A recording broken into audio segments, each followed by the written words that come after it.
Hola de nuevo.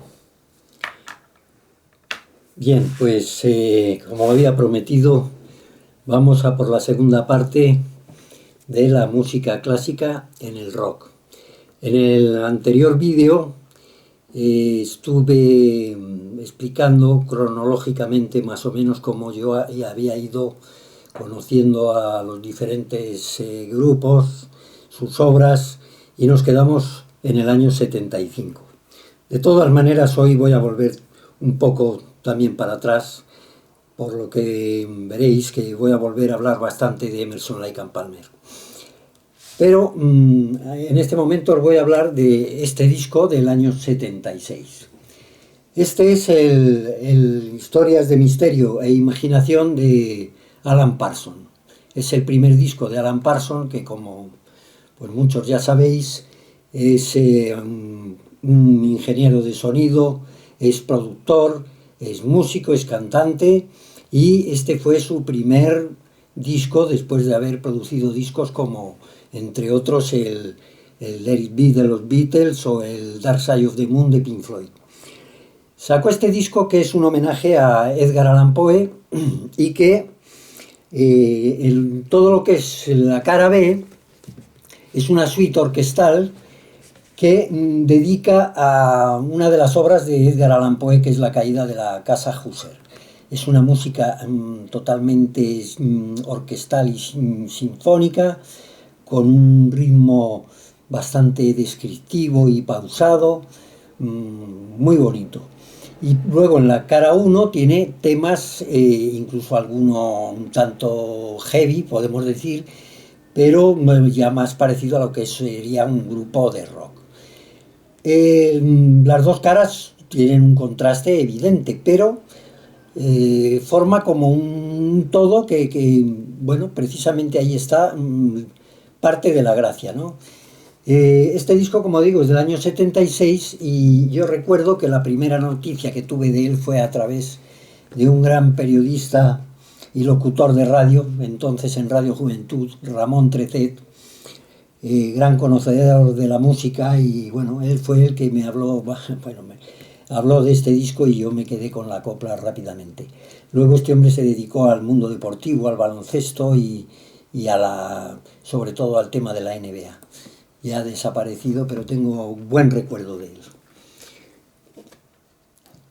Como os dije el otro día haciendo el vídeo primero, de Emerson, Lake and Palmer hablé del que era como más significativo en cuanto a incursión de un grupo en la música clásica, que es la exposición de pinturas de Mussorgsky, porque estaba íntegramente dedicado a él.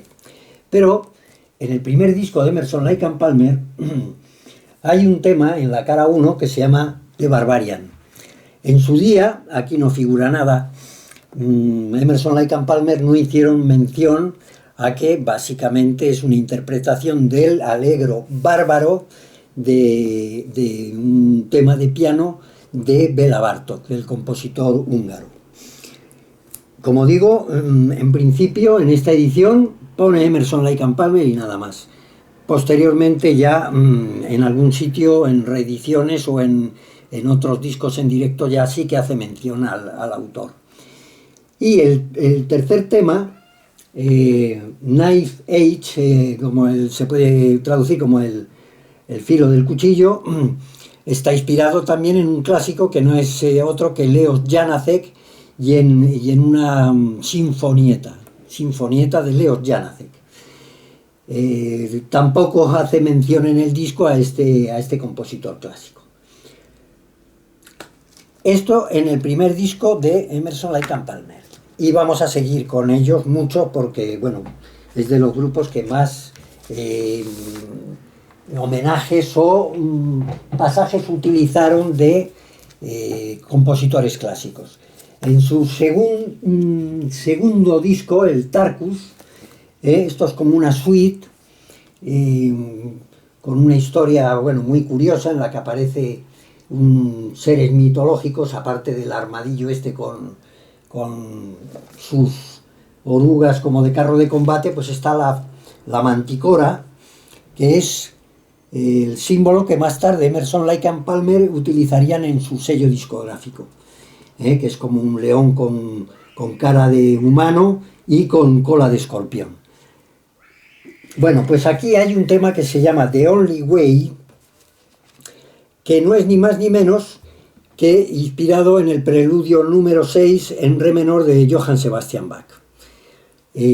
Otra vez hacen uso de temas clásicos sin hacer mención, en este caso, no recuerdo bien si hace mención a la procedencia o la interpretación del clásico de Johann Sebastian.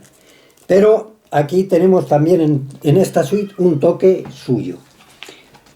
El siguiente disco de Emerson, Lake and Palmer era el famoso Exhibición de Pinturas, del cual ya hablé bastante, y pasamos al Trilogy. El Trilogy, que ya tiene un tema que se llama Fuga.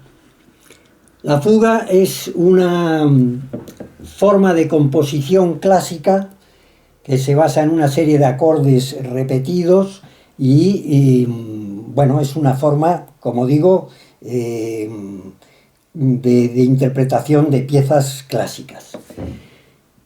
Por otra parte, tenemos un tema que es el Hoedon, que aquí sí que pone claramente que está inspirado bueno, lo pone, aparte de que son en el trío coautores, pone la procedencia que es del compositor americano Aaron Copland.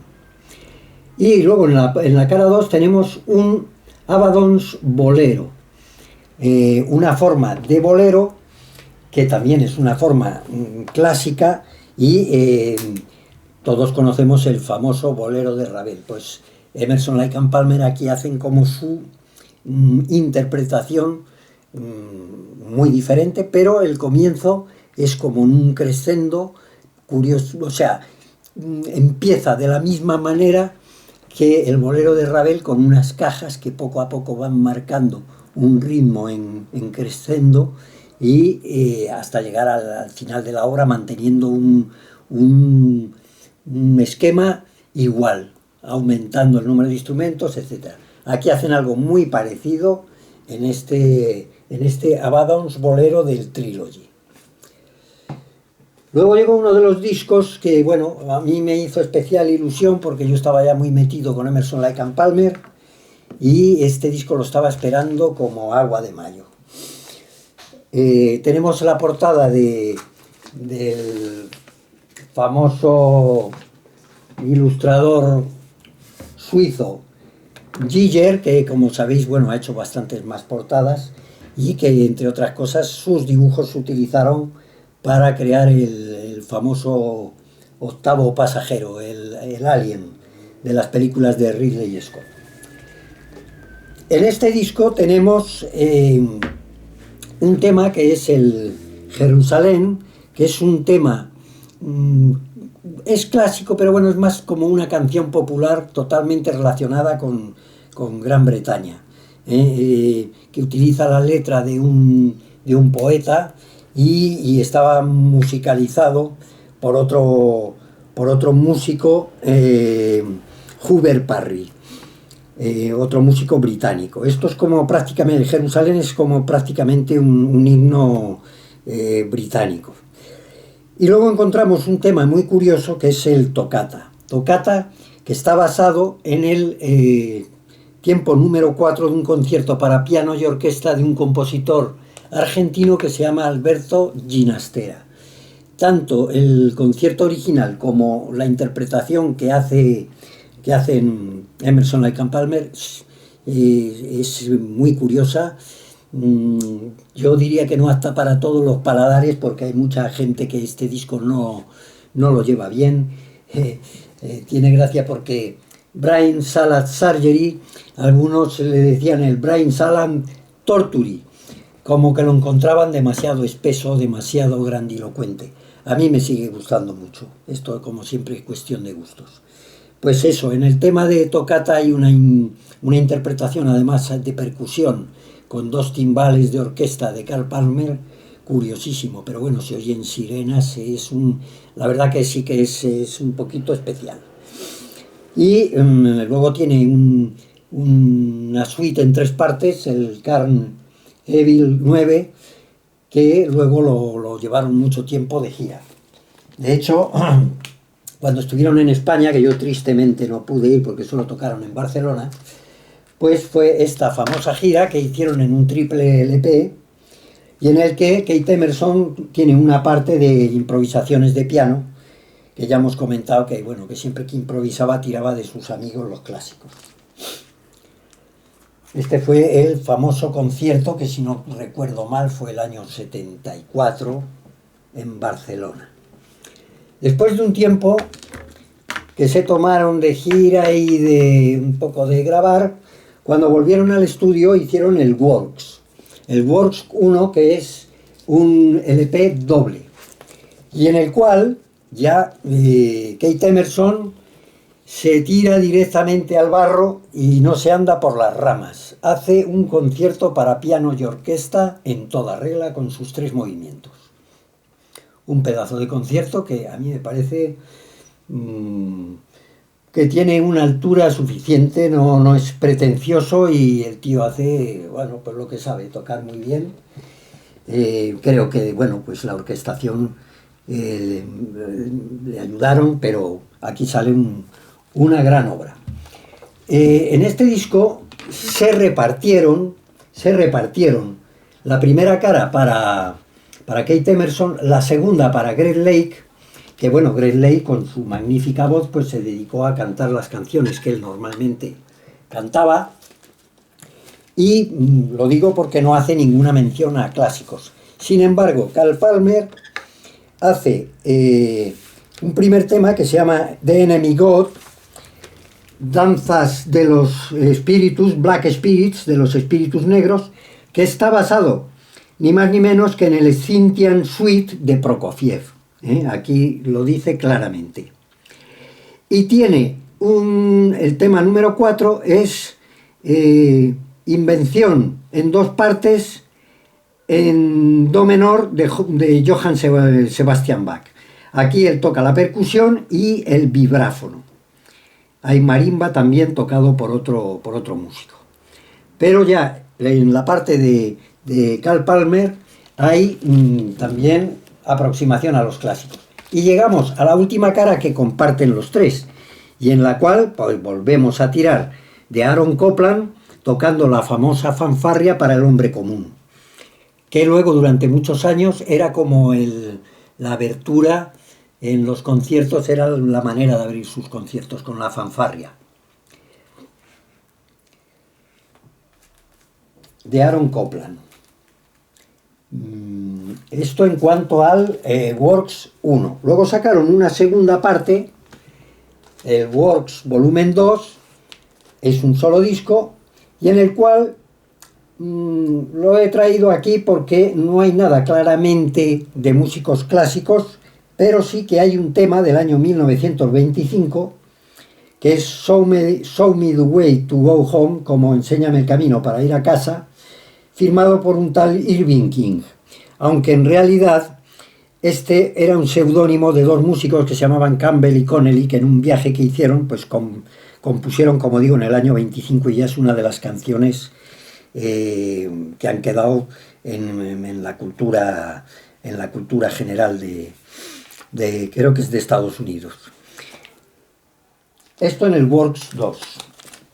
Luego sacaron al cabo del tiempo un disco que, bueno, no tuvo muy buenas críticas, ya la portada es un poco más dominguera, pero bueno, también empezamos con un tema, bueno, está al final de la cara 1, un tema que se llama Canario, que es del maestro Joaquín Rodrigo, el mismo del concierto de Aranjuez, que forma parte de la fantasía para un gentilhombre.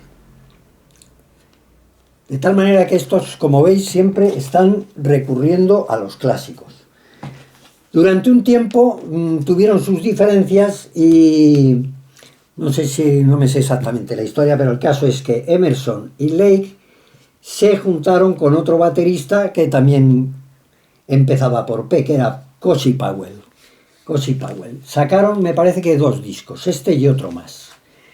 Y al final de la cara 2 nos encontramos con Marte. Marte, el mensajero de la guerra.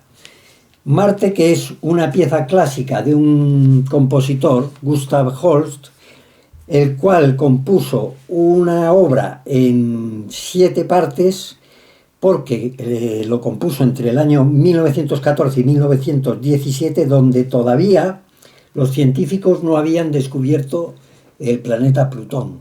Claro que Plutón ahora de repente lo sacan, ahora dicen que si lo vuelven a meter porque no llega a planeta, sino que es un planetoide. Bueno, el caso es que eso es una curiosidad, ¿no? Todavía no estaba, cuando Holst hizo los planetas, estaba descubierto Plutón.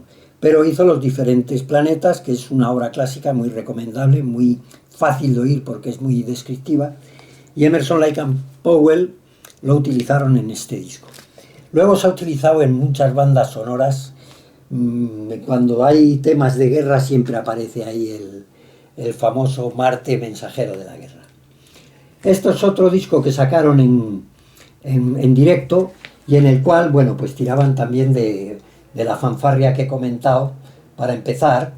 Y aquí, como novedad, tocan un tema que es de Henry Mancini. Henry Mancini es un compositor de música más que nada de bandas sonoras y de música, digamos, un poco más ligera, pero bueno, Peter Gunn es un tema que también ellos versionean, de Henry Mancini. Esto en cuanto a Emerson, Lake and Palmer. Como veis, bueno, pues yo ya tiraba bastante por este grupo, fue el que más me estuvo interesando en aquella época en acercarme al rock progresivo y demás. Y voy a volver atrás porque hoy, leyendo el Ruta 66, me he enterado de un hecho curioso, y es que Steve Hackett en este disco compuso un tema que se llamaba Horizontes y está basado también en un clásico del siglo XV. Y toma unos acordes de guitarra muy cortos que introduce un poquito antes del tema principal, que es el Super Ready, que ocupa toda la cara B del famoso Foxtrot. Bueno, pues como digo, esto me he enterado hoy, lo había oído montones de veces y no sabía que Steve Hackett, gran admirador de la guitarra clásica, de la guitarra acústica, tomó unos acordes un poco a su manera para iniciar el Super Ready, que fue uno de los grandes discos de Genesis. Bueno, tenía un apartado reservado para hablar de él, no voy a entrar en profundidad, pero sí que hay que hablar de él porque es muy importante. Son 2 figuras que utilizaron la música electrónica y que se basaron en los clásicos. Hay un personaje clave que es Walter Carlos, más tarde Wendy Carlos. Esta música hizo en su día una aportación tremenda a los avances que Robert Moog hizo con los sintetizadores. Estuvo trabajando con ellos durante mucho tiempo hasta que se llegó a un nivel en el que ya se podía interpretar música con unas ciertas garantías, tocar temas ya de una cierta complejidad. Entonces se decidió por lo más atrevido, irse a interpretar obras de Johann Sebastian Bach. Entonces ya sacaron este disco alrededor de los años 70, creo recordar, y esto se vendió como pan caliente. Fue una cosa tremenda. De hecho, varias casas discográficas quisieron sacar algo parecido a esto y bueno, hubo bastantes cosas allí entre curiosas y penosas. Pero este disco marcó un antes y un después. Son todo interpretaciones con sintetizadores que ya habían alcanzado, digamos, el nivel técnico suficiente para atreverse con estas piezas. Como digo, Johann Sebastian Bach. Todos conocemos más a Walter Carlos por haber hecho la banda sonora de La Naranja Mecánica. en la cual no toma solamente temas de Beethoven, sino de otros clásicos. Esto en cuanto a Walter Carlos, que yo no voy a profundizar mucho en él. Hay una persona que yo sigo en YouTube, que es un gran youtuber, sabe mucho, y tiene un monográfico de Walter Carlos que merece la pena, porque no solamente habla de la música, sino de la técnica, de sus sintetizadores, de la evolución que hubo, en fin, merece la pena verlo.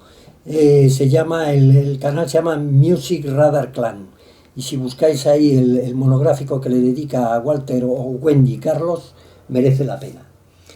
Otro de la misma quinta fue el amigo Isao Tomita, un japonés que también se tiró al tema de los sintetizadores y directamente a los clásicos. Aquí hace un homenaje al Pájaro de Fuego de Igor Stravinsky. Aquí se tira directamente a interpretar obras de Debussy. Y aquí hace pues la exposición de pinturas también de Mussorgsky. Bueno, aquí tenemos más discos de Walter Carlos, en los que ya aquí se mete a versionear a Bach, a Burt-Bacharach, Beatles, Elgar, Wagner, Tchaikovsky, se mete con clásicos y con contemporáneos. Este es un disco alternativo que encontré sobre la naranja mecánica, una edición rara española. Y bueno, no he querido entrar muy a fondo con estos músicos porque, como digo, hay estudios por ahí mucho más serios y muy bien documentados. Yo simplemente lo menciono porque, bueno, tuvo su importancia. Y luego llegamos a un tema que a mí me toca muy de cerca porque, bueno, este fue Focus, fue el primer grupo que yo fui a ver en directo y, bueno, fue espectacular. Yo, muy joven, con unos 15 años, fui al Teatro Monumental de Madrid, sentaba allí en mi butaca y escuché a este grupo, este grupazo de 4 miembros. Además tocaron a un volumen tremendo y con una calidad espectacular. Recuerdo que Jan Ackerman, un grandísimo guitarra, sí que estuvo un poco cabreado a veces porque el amplificador le petardeaba y tal, pero bueno, fue increíble, fue increíble. Tocaron prácticamente entero este disco, que es una maravilla, y que lo traigo aquí porque tiene muchas connotaciones clásicas. Desde el nombre, que ya es bueno, es un nombre así, un plan satírico, ¿no? Hamburger, en vez del concierto de Hamburgo, es el Hamburger Concerto, pero bueno, es un cuarteto en el que Thijs van Leer, que es el teclista, voz y flauta, tiene una forma de tocar que, bueno, a veces suena a música barroca. Luego él tiene una voz muy peculiar que pasa de unos registros agudos a graves. En un momento hace unos gorgoritos tipo tirolés muy curiosos. Este hombre, Thijs van Leer, estuvo hace años acompañando la gira de Miguel Ríos. Esto es un grupo holandés, el guitarra es Jan Ackerman, un grandísimo guitarra, y un bajista que en su día era Ben Ruiter, y yo les vi con el batería, ya que no era el que había estado más tiempo con ellos, que era Pierre van der Linden, un magnífico batería, pero vino otro que, siendo mucho más escueto, y a mí me gustó mucho, Colin Allen. Esto hay que oírlo. Todo es un concierto que tiene sus tiempos, pero es un todo. Es de las obras más, no sé, más redondas y más bien hechas. Yo tengo debilidad por este disco y por Focus. Y bien, bueno, pues ya que os he hablado de un concierto que estuve, el primero, tengo idea de, si esto sigue así, me animo y la gente me anima a seguir haciendo vídeos, a hacer uno sobre los conciertos que he estado, que he visto algunas cosas muy interesantes. Destacaría que, bueno, quizás mi top número 1 fue el concierto que vi de Genesis poco antes de que se marchase Peter Gabriel, del Lamb Lies Down on Broadway, en Madrid en el año 75. Yo creo que hay poquitas cosas que no que lo hayan superado, que hayan llegado a ese nivel. Pero bueno, ahí como siempre entran los gustos y Y nada, eso lo dejo ahí para más adelante.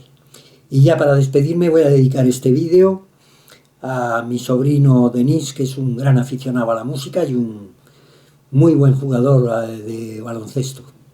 Y por supuesto a mi gran amigo Paco Carreño, que fue profesor mío de flauta, me enseñó de música, no aprendí mucho porque yo era bastante malo, pero me enseñó también a lo que es la amistad de un buen amigo y me enseñó otras cosas que he valorado y de las que mantengo muy buen recuerdo.